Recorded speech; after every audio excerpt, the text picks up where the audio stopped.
साथियों नमस्कार, मैं हरिश्चंद्र बर्णवाल इस वीडियो में आप सभी का स्वागत करता हूं।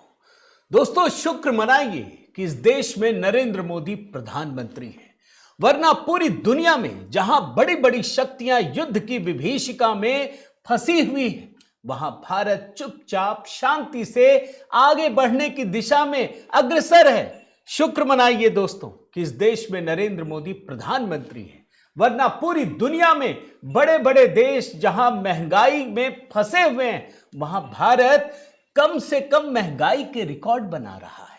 आप भूले नहीं होंगे, एक समय था दोस्तों जब श्रीलंका में दो पक्ष आपस में भिड़े हुए थे और भारत के प्रधानमंत्री जो कांग्रेस के थे, गांधी परिवार से थे, उन्होंने भारत को जाकर श्रीलंका में फंसा दिया था, उलझा दिया था।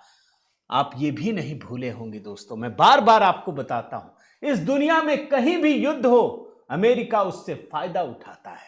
अमेरिका चाहता है कि युद्ध हो, लेकिन आज प्रधानमंत्री मोदी के नेतृत्व में यह पूरी की पूरी दिशा बदल गई है। आज दुनिया में कहीं भी युद्ध होता है, प्रधानमंत्री मोदी अपनी रणनीति से भारत को फायदा दिलाते हैं। और आज के कॉन्टेक्स्ट में दोस्तों, जब आज अमेरिका ने वेनेजुएला पर हमला कर दिया है, युद्ध का उद्घोष कर दिया है, याद रखिए भारत को इससे भी फायदा होने वाला है। आज मैं इस वीडियो में आपके सामने यह दिखाने जा रहा हूं दोस्तों कि किस प्रकार से अमेरिका ने जिस प्रकार से वेनेजुएला पर हमला किया है, प्रधानमंत्री मोदी की रणनीति से भारत को 10 फायदे हो रहे हैं।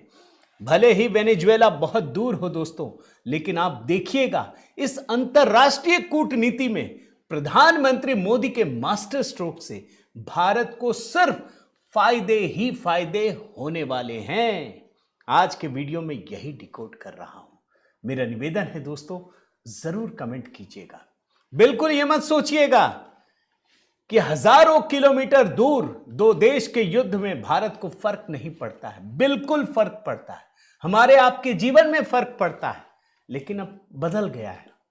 आप जानते हैं दोस्तों, जब प्रधानमंत्री जवाहरलाल नेहरू थे, तो जब एशियाई देशों में या कहीं पर भी युद्ध होते थे ना, तो बोलते थे कि हमारे यहां महंगाई इसलिए बढ़ गई क्योंकि कोरिया में युद्ध चल रहा है। मैं चाहूं तो वो बयान भी कभी आपको निकाल करके सुनाऊंगा। आज आइए शुरू करते हैं दोस्तों। आपको दिखाना चाहता हूं कि किस प्रकार से अंतरराष्ट्रीय कूटनीति में एक जबरदस्त बदलाव दिख रहा है। आज जैसे ही सुबह सुबह लोगों की नींद टूटी, पहली खबर यही मिली कि अमेरिका ने वेनेजुएला पर हमला कर दिया है। मैं ताजा खबर से आपको शुरू करता हूं दोस्तों। आप सबसे पहले डोनाल्ड ट्रंप का ट्वीट दिखाता हूं आपको। बिल्कुल लेटेस्ट खबर से आपके लिए शुरुआत कर रहा हूं। खबर यह है कि अमेरिका के राष्ट्रपति डोनाल्ड ट्रंप ने इस बात की घोषणा कर दी है कि उन्होंने वेनेजुएला के इलेक्टेड राष्ट्रपति निकोलस मादुरो को पकड़ लिया है।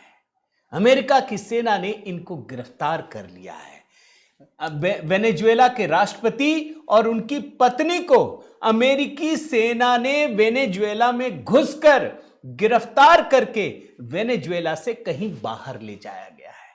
अब इसकी औपचारिक घोषणा तो ये कर चुके हैं, बाकी डिटेल ये देंगे। लेकिन पहले मैं भारत को क्या फायदे होने वाले हैं उसको दिखाने से पहले दोस्तों, इस युद्ध के बारे में आपको बताना चाहता हूं। हुआ क्या है, दरअसल आपको एक मैप दिखाता हूं दोस्तों। आप देखिए, अमेरिका और वेनेजुएला जानते हैं कितनी दूरी, अगर दोनों की राजधानी की तुलना करें, 3300 किलोमीटर है। वॉशिंगटन से वेनेजुएला की राजधानी काराकास की जो दूरी है वो 3300 किलोमीटर, और जो सबसे नजदीकी तट है, मतलब जो इनका आखिरी सीमा भी अगर जोड़ लेंगे, जैसे अमेरिकी तट दक्षिणी फ्लोरिडा है और इसका मियामी है दोस्तों, 2200 किलोमीटर की दूरी है। यानी तब भी कम से कम 2000 किलोमीटर से अधिक की दूरी है। फिर यह युद्ध क्यों हुआ, यह भी तो जानना चाहेंगे ना। तो मैं बड़ा संक्षिप्त में पहले इसकी जानकारी देता हूं। आज जैसे ही सुबह सुबह दोस्तों यह जानकारी मिली, पता चला कि अमेरिका ने वेनेजुएला में उसकी राजधानी काराकास समेत कम से कम 4 महत्वपूर्ण ठिकानों पर हमला किया है। काराकास में तो चारों तरफ बमों की एकदम जैसे कहते हैं ना बौछार लगा दी, रक्षा मंत्रालय पे हमला किया, रक्षा मंत्री के मौत की खबर भी उड़ गई। भारी संख्या में हेलीकॉप्टर्स का इस्तेमाल किया गया। अब कायदे से अमेरिका चाहे तो मिसाइल फेंकता, लेकिन उसकी मंशा कुछ और थी डोनाल्ड ट्रंप की। उसने इतने सारे हेलीकॉप्टर लगा दिया, Apache helicopter, CH-47 transport helicopter, लगातार धमाके होते रहे।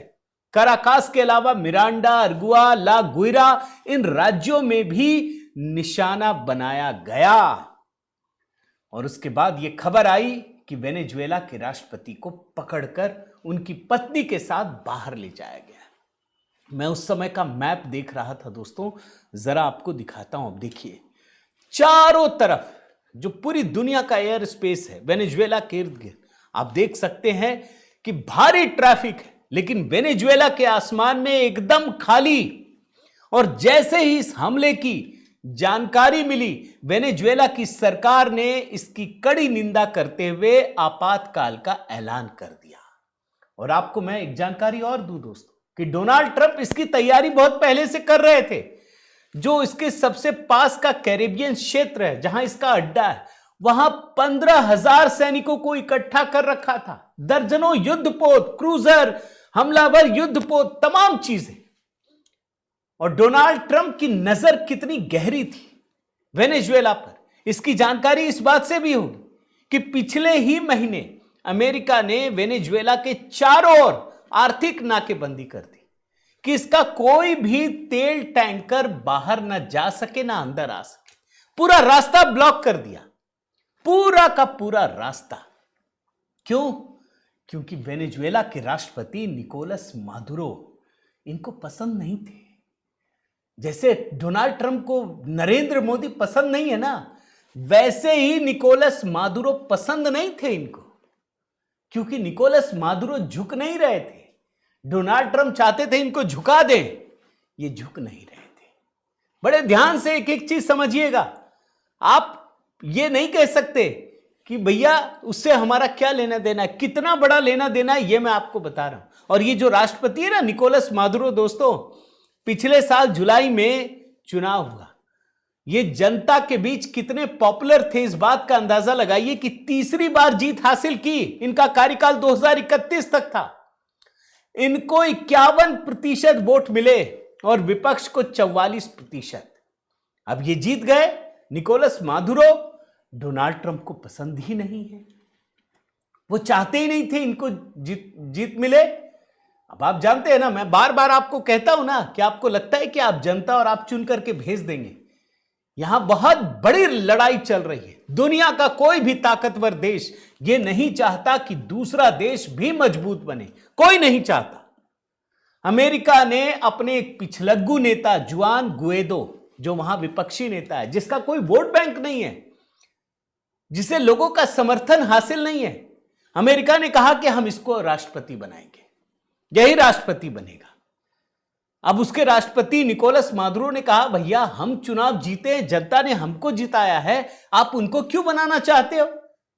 तो अब सवाल यह है कि अमेरिका ने ऐसा चाहता क्यों है, डोनाल्ड ट्रंप ऐसा चाहते क्यों है? उसकी वजह यह है दोस्तों कि वेनेजुएला में विशाल तेल भंडार है, विशाल तेल भंडार, और ट्रंप प्रशासन इसे अपने कब्जे में करना चाहता है। मादुरो आरोप लगाते कि डोनाल्ड ट्रंप चाह रहा है हमसे छीन ले, हमारे देश की संपत्ति है। आप जानते हैं ना दोस्तों, एक कहावत है, तुलसीदास कहे, समर्थ को नहीं दोष गोसाई।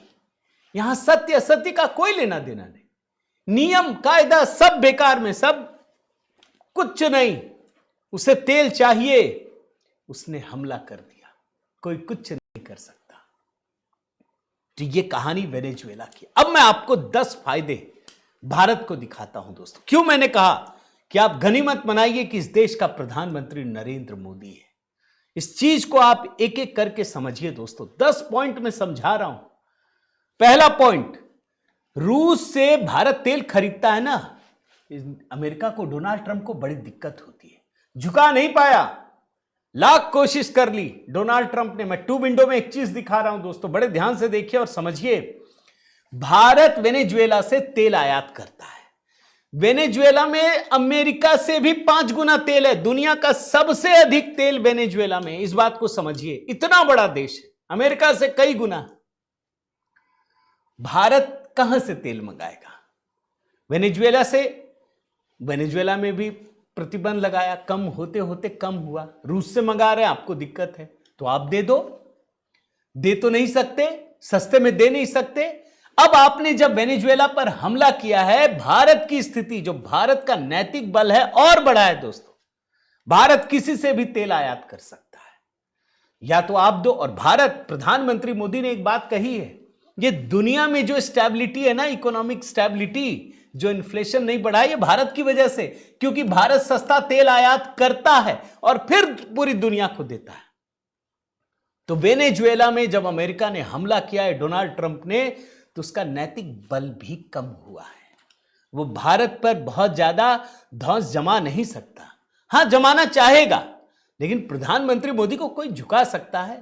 तो तेल के मामले में भारत के लिए यह बहुत बड़ा लाभ है दोस्तों। दूसरा फायदा सुनिए, डोनाल्ड ट्रंप लगातार कहते हैं ना, अभी मैं लेटेस्ट रिपोर्ट देख रहा था, 70वीं बार कहा है कि हमने भारत पाकिस्तान का संघर्ष रुकवा दिया।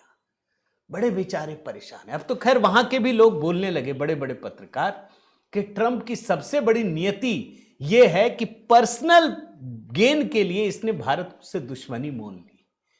कैसे नुकसान हुआ ये मैं दिखा चुका, मैं उसमें जाना नहीं चाहता। ये तो शांति के मसीहा बनना चाह रहे थे ना। अरे तुम अगर इतने बड़े ही शांति के मसीहा हो तो काहे हमला करना पड़ गया आपको वेनेजुएला जैसे देश में? तो ये जो एक नैरेटिव डोनाल्ड ट्रंप बिल्ड करने की कोशिश कर रहे थे, उसको भी झटका लगा है। जब भी इस बात की चर्चा होगी दोस्तों, पूरी दुनिया ये देखेगी कि ये शांति का मसीहा नहीं है, ये युद्ध भड़काने वाला व्यक्ति है।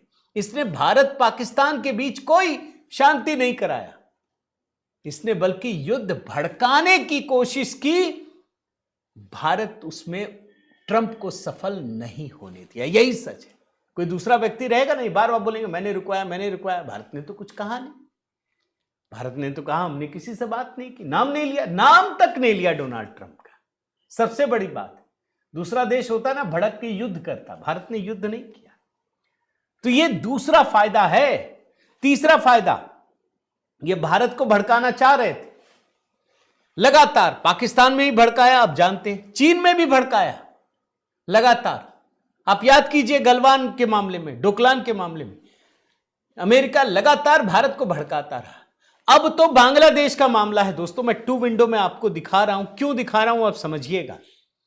जब ये राष्ट्रपति थे नहीं, चुनाव लड़ रहे थे, तो भारतीयों को लुभाने के लिए ये कहा कि बांग्लादेश में हिंदुओं के साथ बड़ा अत्याचार होता है। ये जो ट्वीट दिखा रहा हूं ना, 31 अक्टूबर 2024 का है। हम आते ही सत्ता में हम इस पर सख्त कदम उठाएंगे। और जैसे ही सत्ता में आए, क्या हुआ? चुप्पी साध ली, होते रहे हिंदुओं पर हमला कोई। और मकसद क्या था दोस्तों, आप समझिए, मोदी सरकार पर प्रेशर डालना कि आप हमला करो, युद्ध में फंसाओ भारत को। मोदी जी उनके उकसावे में नहीं आए, ये बात तो सच है ना। तो भारत को उकसाते उकसाते खुद डोनाल्ड ट्रंप फंस गया। डोनाल्ड ट्रंप खुद को भी उकसाते उकसाते खुद ही युद्ध में उलझ गए। यह भारत के लिए फायदा, आप याद रखिए, फायदा सिर्फ वो नहीं होता दोस्तों जो आपको दिखता है। कई बार क्या होता है, अपनी लकीर आप जब बड़ा नहीं करते ना, कर पाते ना, तो दूसरे की लकीर छोटी करनी पड़ती है। यहां भारत ने कुछ नहीं किया, अमेरिका अपनी लकीर, डोनाल्ड ट्रंप अपनी लकीर खुद छोटा कर गए हैं। आप ये भूल जाइए कि अमेरिका वेनेजुएला को जीत गया। राष्ट्रपति को पकड़ लेना ये जीत नहीं है दोस्तों। क्यों नहीं है वो मैं अभी आपको दिखा दूंगा। चौथा सबसे बड़ा फायदा, इस आर्टिकल को पढ़िए, युद्ध के दौरान अमेरिका दुनिया भर से कैसे लाभ कमाता है। यह अमेरिका की कोशिश होती है दोस्तों। डोनाल्ड ट्रंप कोई नए नहीं है। आप पूरे विश्व युद्ध से लेकर आज तक के इतिहास को देख लीजिए। अमेरिका कभी नहीं चाहता कि इस दुनिया में शांति रहे। वो किसी ना किसी देश को युद्ध के लिए भड़काता है। और उसकी वजह यह है कि उससे उसके हथियारों की बिक्री होती है। लेकिन इस बार तो मामला पलट गया। इस बार डोनाल्ड ट्रंप खुद ही उलझ गए। अमेरिका खुद युद्ध में उलझा हुआ है। मैं फिर से कह रहा हूं, इस बात को भूल जाइए। अभी मैं आगे वाले लाभ में आपको दिखाऊंगा, फायदे में, कि अमेरिका जीत गया, इस बात को मत समझिए। अमेरिका की जीत का अंतिम परिणाम क्या होता है, यह मैं अभी दिखाता हूं। फायदा नंबर 5 में आइए। वेनेजुएला में जो खबर मिल रही है, उस समय हमला किया गया दोस्तों, जब चीन का प्रतिनिधि मंडल वेनेजुएला पहुंचा हुआ था। उस समय डोनाल्ड ट्रंप ने हमला किया। अच्छा, डोनाल्ड ट्रंप बड़े खुश क्यों होते हैं कि यार देखो, रूस तो युद्ध में है, भारत इससे उलझा है, वो उससे उलझा है, हम तो कहीं नहीं है। अब ये अमेरिका और चीन की सीधी टक्कर है, ये सीधी टक्कर, ये संदेश है। चीन और रूस ने सीधे सीधे अमेरिका के इस कदम की आलोचना भी की है और युद्ध की धमकी भी दी है कि यह बर्दाश्त नहीं होगा। कुछ तो करेंगे ना। अब आप देखिएगा, आने वाले कुछ दिनों में आपको बहुत बड़ा असर इसका दिखने वाला है, और भारत कहां होगा आपको समझ में आएगा। फायदा नंबर 6, अमेरिका जब खुद युद्ध करेगा, खुद हमले करेगा, तो दूसरों को कैसे रोक पाएगा दोस्तों। आप जानते हैं ना, चीन की नजर इस समय सीधे सीधे ताइवान पर है। चीन ये मानता है, और चीन हर बार इस बात को कहता भी है कि ताइवान हमारा हिस्सा है। ताइवान पर हमला करके वो कभी भी अपने हिस्से में शामिल कर सकता है। और ताइवान के लिए कौन खड़ा होता है? अमेरिका।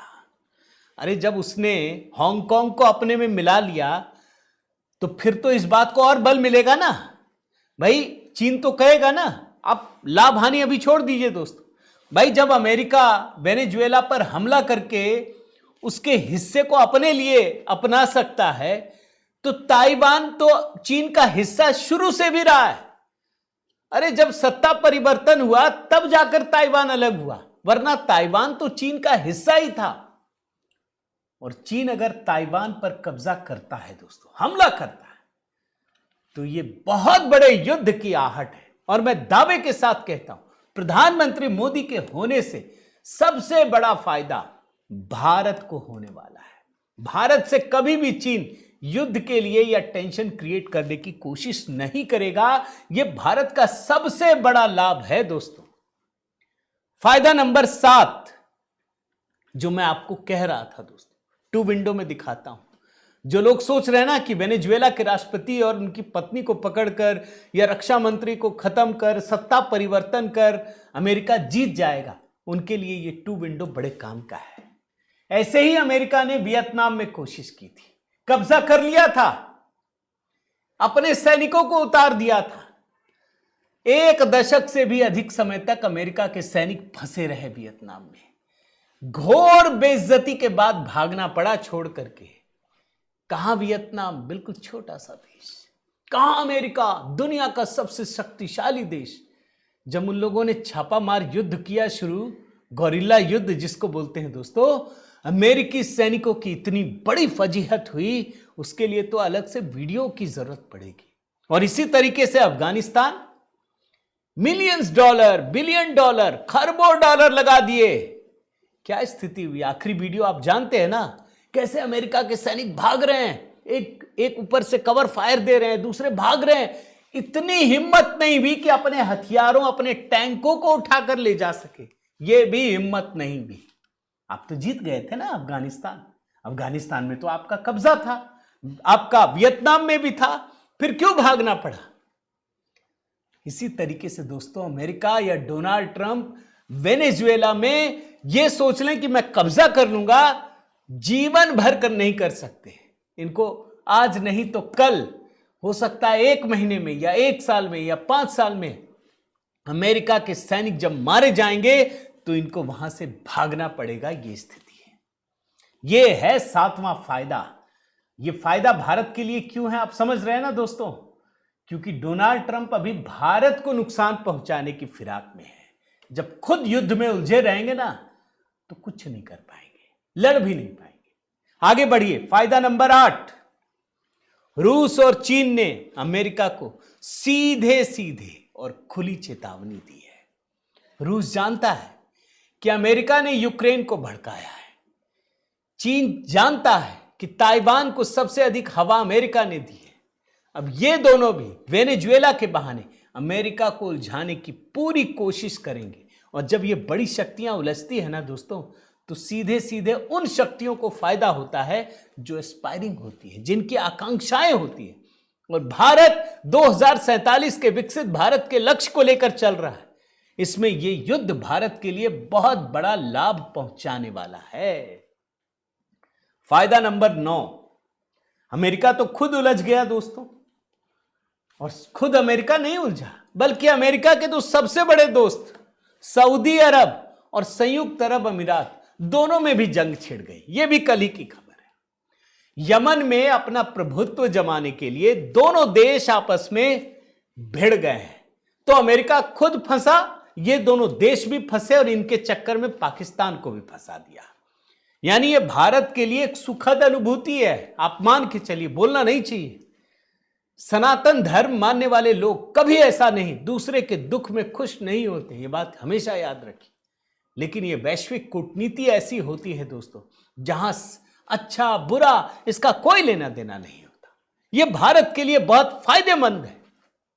इसी तरीके से फायदा नंबर 10 दोस्तों, ईरान में भी अमेरिका बुरी तरह से फंस गया है। कैसे फंसा? ईरान में अभी जेंजी अपने जो वर्तमान सत्ता है उसके खिलाफ सड़कों पर है, दोनों आपस में लड़ रहे हैं। अब अमेरिका फिर से बीच में कूद गया कि हम कार्रवाई करेंगे, अगर प्रदर्शनकारियों के खिलाफ कुछ हुआ तो हम करेंगे। डोनाल्ड ट्रंप कर नहीं पाएंगे। इसलिए नहीं कर पाएंगे दोस्तों, क्योंकि जब अभी इजराइल ईरान के बीच वॉर हो रहा था, अमेरिका ने हमला करने की कोशिश की ईरान पर। ईरान ने क्या किया, आप भूले नहीं होंगे, ईरान ने बदले की कार्रवाई की, अमेरिकी एयरबेस पर हमला किया, और आखिरी हमला ईरान ने किया था। इस बात को याद रखिए। अमेरिका बदला नहीं ले पाया, अमेरिका को भागना पड़ा, और ईरान में इस बात का जश्न भी मनाया गया। यानी आज के दिन में अगर दूसरे विश्व युद्ध के बाद की परिस्थितियों को देख लीजिए दोस्तों, कम से कम 75 साल अमेरिका एक भी युद्ध नहीं जीत पाया है। चाहे आप वियतनाम लीजिए, चाहे अफगानिस्तान लीजिए, चाहे ईरान ले लीजिए, एक भी युद्ध अमेरिका जीत नहीं पाया है। अमेरिका को लाभ तब होता है जब वो युद्ध में इन्वॉल्व नहीं होता, युद्ध करने वाले देशों को हथियार बेचता है। यहां पर भारत और प्रधानमंत्री मोदी दाद देनी पड़ेगी दोस्तों। प्रधानमंत्री मोदी ने बड़ी से बड़ी घटनाओं के बीच भी सिर्फ चुपचाप रहकर पेशेंस के साथ भारत को बाहर निकाला है। मोदी मारते अधिक हैं, बोलते कम हैं, इसका फायदा मिलता है दोस्तों। वरना श्रीलंका की कहानी आपको क्यों बताई मैंने? भाई लिट्टे और वहां की सरकार के बीच संघर्ष था, भारत का कोई लेना देना नहीं था। भारत चाहे तो दोनों को हथियार बेचे, क्या दिक्कत है, बेचो, तुम भी लो तुम भी लो। लेकिन राजीव गांधी ने क्या किया, शांति फोर्स भेज दिया।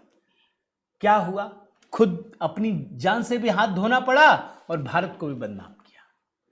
प्रधानमंत्री मोदी ऐसा नहीं करते दोस्तों, और यही भारत की सबसे बड़ी जीत है। तो वेनेजुएला में नया वर्ष है दोस्तों, हम नए संकल्पों के साथ आगे बढ़ रहे हैं। और मैं कह सकता हूं आपको कि जिस तरीके से प्रधानमंत्री मोदी ने पूरी दुनिया से भारत को बचा करके रखा है, यह अपने आप में बड़ी सफलता है। और इस युद्ध का भी आपको बहुत बड़ा लाभ जल्द ही मिलता हुआ दिखेगा। उम्मीद करता हूं यह वीडियो आपको पसंद आया हुआ दोस्तों। जरूर कमेंट कीजिएगा। आपसे निवेदन है कि अगर आपने चैनल सब्सक्राइब नहीं किया है तो जरूर कीजिए, लाइक कीजिए, बेल आइकन दबाइए। और हाँ दोस्तों, मेरा व्हाट्सएप नंबर आपके पास है। अगर मेरे व्हाट्सएप ग्रुप से जुड़ना चाहें, जय सिया राम लिखिए। अगर आपको संघ की अनसुनी कहानियां ये पुस्तक खरीदने में जरा सी भी दिक्कत हो रही हो तो मुझे मैसेज कीजिए, मेरी टीम आपको जरूर मदद करेगी। बाकी नववर्ष का जो गीत है दोस्तों कमेंट में पिन कर दिया है। बहुत बहुत धन्यवाद। जय सिया राम।